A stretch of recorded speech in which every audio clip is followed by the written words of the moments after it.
มาเบิ่งข้อที่26เนาะให้สมผลเนาะ z กำลัง2เนาะบวกให้กับ 2z เนาะตัวนี้ใจผลที่เป็นใจผลของสมผลตัวนี้ อยู่ในห่างของ a บวก bi นี่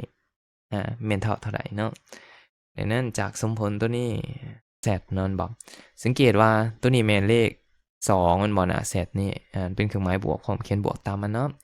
ว่าตัวนี้มันเท่าเก่าบ่เนาะเพราะว่าตัวนี้ถ้าไปแจกอีกตามเอกพลเนาะ a บวก b ทั้งหมดกำลัง2มันก็จะโอเคดังนั้นตัวนี้เฮาก็เลยเวลาตัวนี้บวกลบกันเนาะมันจะได้อยู่7เนาะ7ย้ายไปมันจะเป็นลบดังนั้นตัวนี้มันก็เลยกลายเป็น5 7เนาะของขนาดของ z เนาะก็เลยเท่ากับ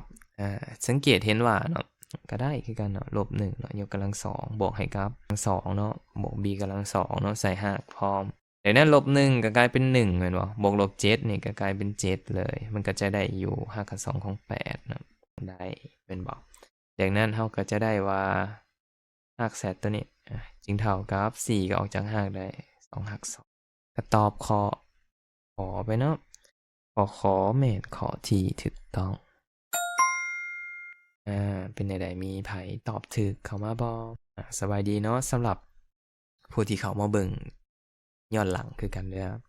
โอเคเนาะดังนั้นเดี๋ยวเราไปเบิ่งข้อต่อไปเนาะ